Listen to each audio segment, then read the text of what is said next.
안녕하세요. 책 읽어드립니다. HJ입니다. 이번 시간에는 돈의 역사 2부 5장과 6장 그리고 2부로부터 얻은 교훈을 읽어드리도록 하겠습니다.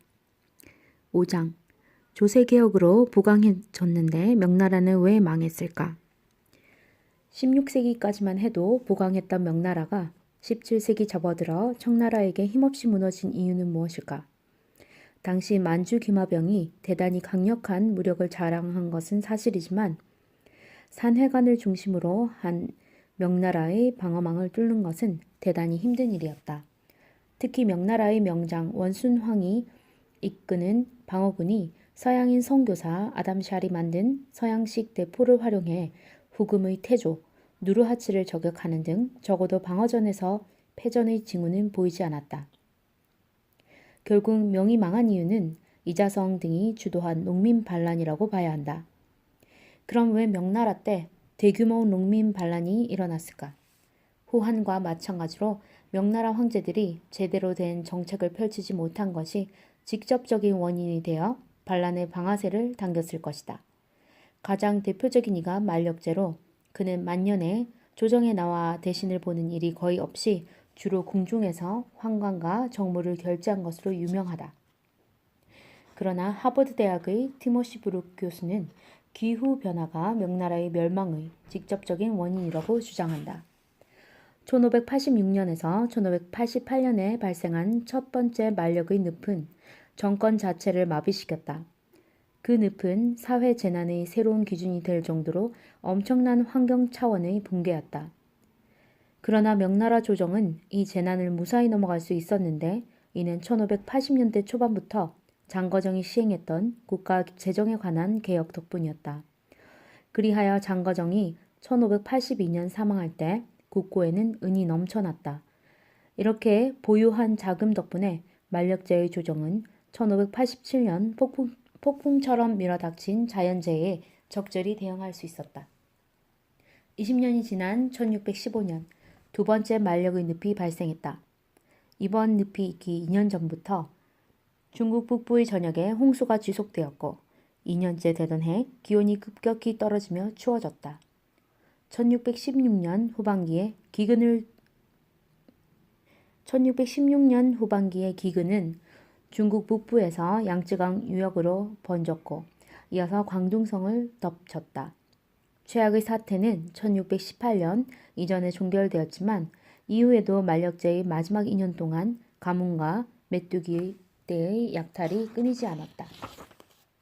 도표 2-5는 지난 2000년 동안의 지구 기온 변화를 보여주는데 약 500년 전부터 전 지구적 차원에서 기온 하락이 나타나는 것을 확인할 수 있다.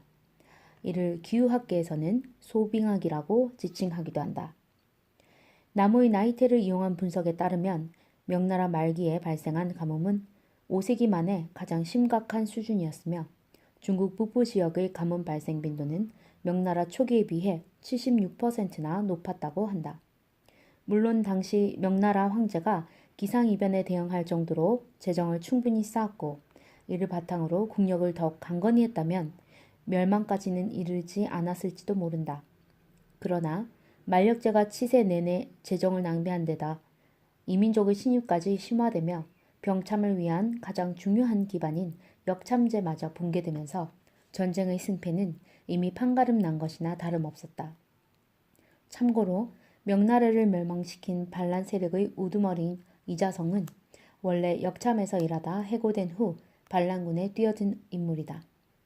다음 장에서는 청나라 때 중국이 세계 최대의 인구 대국으로 부상하게 된 배경을 살펴보자. 6장 청나라 때 인구 4억을 돌파한 이유는 만주족은 산해관을 넘어 중국 본토에 들어와 전형적인 약탈자로 행동했다. 양쯔강 하구의 대도시 양주 등 수많은 도시를 파괴하고 약탈했다. 강남 지방이 이 정도였으니 전쟁터가 되어버린 베이징 인근의 지역은 눈 닿는 곳마다 황량하고 처량했으며 백성들 가운데 열의 67은 유랑 생활을 하는 지경에 처하고 말았다. 나아가 1645년에는 자신들의 전통적인 머리 형태인 변발을 하도록 지시함으로써 한인의 대대적인 저항을 불러일으켰다. 또한 베이징 근처 여러 주현에 있는 주인 없는 황무지나 명조 황실이 소유하던 토지를 만주 귀족들과 팔기에게 나눠주는 과정에서 실제 농민들이 경작하는 토지를 모두 몰수하기도 했다. 이 대목에서 한 가지 의문이 생긴다. 역대 왕조 중에서도 청나라는 강희제와 옹정제 등 명군이 많이 나온 것으로 유명한데 초기에는 왜 대량 학살을 저지르고 백성들의 재산을 약탈했을까? 만주족이 처음에는 이동형 강도로 쳐들어왔다가 강희제를 전후해 정착형 강도로 전환했기 때문이다.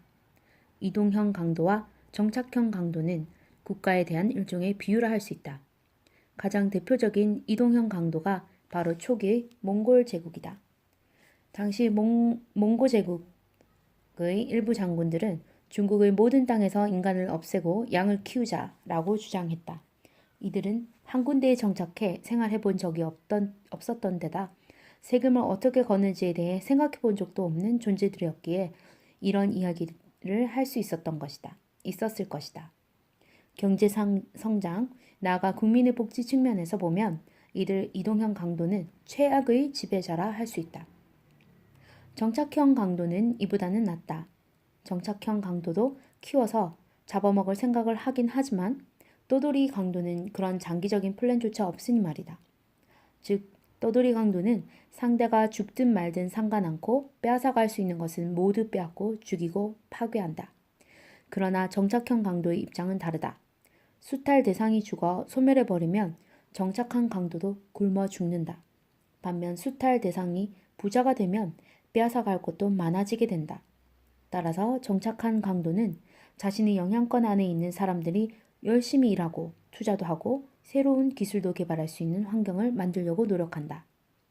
이런 관점에서 볼 때 강희제를 전후해 청나라가 3번의 난을 진압하고 중국 전역을 장악한 후에는 정착형 강도로 전환했다고 볼 수 있다.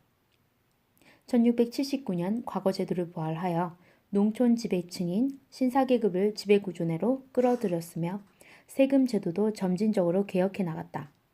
특히 강희제는 1713년 이른바 성세자 생정을 선포하였다. 지금은 태평성세이기 때문에 이후 늘어나는 정세는 세금을 걷지 않겠다는 뜻이었다. 다시 말해 앞으로 인구가 늘어나더라도 영원히 세금을 더 부과하지 않겠다는 뜻으로 볼 수 있다. 그러나 경제 규모가 커지고 재정 지출도 늘어나는 상황에서 세금을 동결하면 장기적으로 볼 때 정부 재정은 악화되고 만다. 이에 강희제를 이은 옹정제는 지정은제, 즉 인두세와 토지세를 통합해 세금을 부과하는 조치를 취하기에 이르렀다. 이 조치는 매우 혁신적인 것으로 대토지를 소유한 신사계급에게 강한 반발을 불러일으켰다. 그러나 청나라가 중국 전역을 지배한 지 70년 가까이 지났고 강대한 무력을 지니고 있었으니 이 정도의 반발은 문제가 되지 않았다. 그런데 강희제와 옹정제의 조세개혁은 뜻하지 않은 영향을 미치기에 이르렀다. 도표 2-6은 기원전 400년부터 기원 후 1950년까지 중국의 인구를 나타내는데 명나라 말기에 1.5억에서 2억 수준이었던 인구가 1700년대부터 폭발적으로 늘기 시작해 1800년에는 3억 명 혹은 그 이상에 도달했음을 알 수 있다. 갑자기 인구가 증가한 가장 직접적인 이유로 행정 통계에 포착된 수가 늘어난 것을 들 수 있다. 지정은제 이전에는 세금을 회피할 목적으로 최대한 자녀 수를 줄여 신고했으나 인두세 폐지를 계기로 굳이 자녀의 출산을 숨길 이유가 없어졌다. 은폐되었던 인구가 호적에 등록된 것뿐만 아니라 사망률의 하락도 인구 증가를 유발한 요인으로 지목된다. 땅콩과 옥수수, 감자 등으로 새로운 작물이 보급되면서 기후 여건이 좋지 않은 때에도 굶주리지 않게 된 것이 사망률을 낮추는데 결정적 기여를 하였다. 물론 인구가 늘어나는 일은 초기에는 좋은 일이다. 1600년을 전후한 내란과 정복전쟁으로 인구가 급감했고 나라 경계 변두리 지역에 주인 없는 땅이 널려 있었기에 늘어난 인구를 부양하는 데 문제가 없었다. 특히 땅콩이나 감자 등의 작물은 건조하거나 추운 지역에서도 충분히 수확이 가능했기에 사천성이나 타이완 등 인구 밀도가 희소한 지역까지 사람들이 이주해 살게 되었다. 그러나 변경으로의 이주와 새로운 토지의 개간은 점점 문제를 일으켰다. 가장 큰 문제는 토양의 황폐화였다. 산림지대를 개간하여 계단식 논을 만들어 농업 생산량이 늘어난 것은 분명한 사실이지만 그 과정에서 산림 벌채와 표토의 대량 유실이 발생했고 이는 심각한 부작용을 가져왔다. 19세기 조선 혹은 2000년대 초반 개성공단이나 금강산 사진을 보면 산에 나무가 하나도 없는 것을 쉽게 볼 수 있다. 산림이 파괴되면 기후변화에 대한 대응력이 약해질 뿐만 아니라 반복적으로 홍수와 가뭄을 겪을 가능성이 높아진다. 청나라 조정도 이 문제를 인지하고 개간을 엄격하게 규제했지만 토지에 대한 사람들의 열망을 억제하기엔 역부족이었다. 1700년부터 인구가 급격히 증가한 데 따른 두 번째 문제는 바로 임금 하락이다. 사람들이 너무 많으니 먹고 살 정도의 돈만 주면 일하겠다는 사람들이 넘쳐났고 이는 자연스럽게 임금 하락으로 이어졌다. 이는 역설적으로 산업혁명을 가로막는 결과를 가져왔다. 이 문제에 대해서는 3부에서 자세히 살펴보기로 하자. 2부로부터 얻은 교훈. 화폐 공급이 줄 때 경기가 나빠진다. 1부의 16세기 스페인, 2부의 중국 사례가 주는 가장 중요한 교훈은 화폐 공급이 줄어들 때 심각한 위기가 찾아온다는 것이다.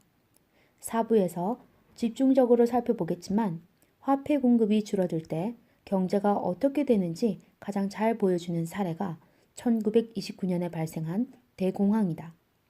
도표 2-7은 1929년을 전후한 미국의 실업률과 은행 예금의 관계를 보여준다. 대공황은 주가 폭락에서 촉발되었지만 본격적으로 실업률이 상승하기 시작한 것은 은행 예금 잔고가 가파르게 줄어드는 등 경제 전체의 화폐 공급이 줄어들기 시작한 1930년대 초임을 알 수 있다. 이 대목에서 잠깐 화폐 공급에 대해 살펴보자. 금을 비롯한 귀금속의 유입이 이루어질 때 경제 전체의 화폐 공급이 늘어나는 것은 당연한 일이지만 귀금속은 결국 대부분 은행으로 흡수된다. 금을 그대로 들고 있으면 도둑 맞을 위험이 있는 데다 이자가 발생하지 않기 때문이다. 따라서 금을 수령한 경제 주체, 가게나 기업, 정부 등은 귀금속을 은행에 예치한다. 은행에 예치되는 순간 돈은 스스로 생명을 가진다. 은행들은 예금 중 일부를 지급준비금으로 중앙은행에 재예치하는 반면 한편 지급준비금 이외의 자금은 필요로 하는 사람에게 대출해주고 이자를 수취한다. 이 돈은 다시 주택 혹은 각종 기계 설비 구입에 사용되어 경제를 성장시키고 고용을 늘리는 결과를 가져온다. 그런데 어떤 이유로든 은행 예금이 급격히 감소하는 상황이 생기면 어떻게 될까? 은행 입장에서는 기업이나 가게에 빌려준 돈을 회수하지 않을 수 없고 빚을 갚을 수 없는 기업이나 가게는 줄줄이 파산하게 될 것이다. 기업과 가게의 파산은 은행의 대출 횟수를 더욱 촉진시킬 것이며 이는 결과적으로 경제 전체의 불안과 대규모 실업 사태를 유발할 것이다. 따라서 어떤 나라가 대규모 무역 적자를 기록해 화폐 공급이 줄어들고 사람들이 화폐를 은행에서 인출하는 사태가 발생할 때에는 심각한 불황에 빠지게 된다. 지난 2008년 글로벌 금융위기가 그토록 큰 충격을 줬던 이유가 리먼 브러더스라는 투자은행의 파산으로 대대적인 예금 인출 사태가 벌어졌기 때문이었음을 잊지 말자. 다음 시간에는 3부 멜서스와 이해할 수 없는 신세계에 대해서 읽어드리도록 하겠습니다. 감사합니다.